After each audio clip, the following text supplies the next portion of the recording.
Okay, this is Mike's tree. Now, Mike, I thought he was going to leave it for a short time, but he's having his backyard done, and I guess it's taking a lot longer than he had hoped. Well, anyway, we did look at this when it was still dormant, and I pruned back fairly severely to compensate for the new growth. Well, I've also been pruning this lightly every 2 weeks.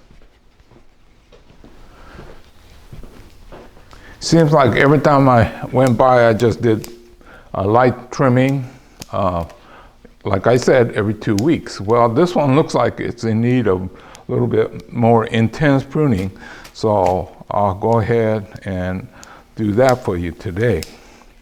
Now, this is a Chinese elm, very vigorous, and shoots all over the place. So I think this is a rough bark. It originated here. Has a nice shape, and then, well, I think he's had it for a number of years. I can't remember how long, but yeah, elms are one of the hardiest plants, if you don't mind the work. Now, those of you that just bought yourself a nice set of tools and you want to use it, get yourself an elm, one of the ones that will you be using your tool a lot. There's a few others. Zelkoba, which is closely related to your elm. But yeah, and then those of you that didn't spend enough money on your tool, you'll find out how bad it is if you try to trim the elm. There's a distinct difference in how they perform when you're cutting elms. It doesn't necessarily have to be the most expensive, although if you get the really expensive shears from Japan, they really do cut well. These were just kind of moderate price, not necessarily primarily for bonsai, but it does the job. And these were imported from Japan. And so it doesn't matter where it's from, but you gotta have a keen edge with a hardened steel that will retain the sharpness. I see a lot of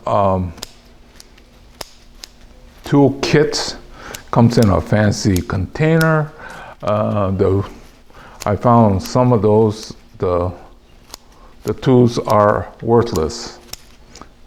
They're not as good, or some are actually really bad in terms of trying to cut.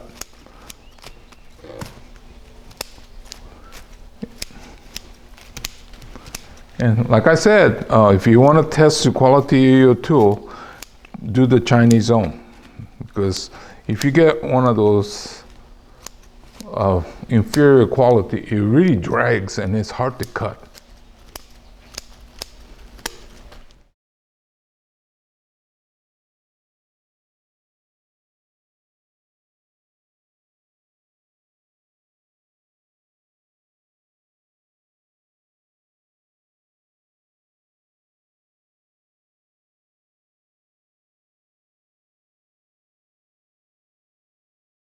Let's take a look.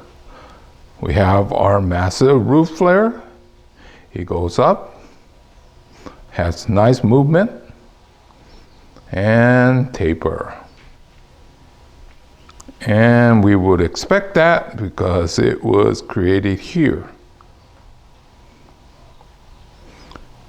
So anyway, I'm done for today now because of Well, if this was going to be in a show in the near future, I would take probably another 30 minutes and make sure that everything is precise.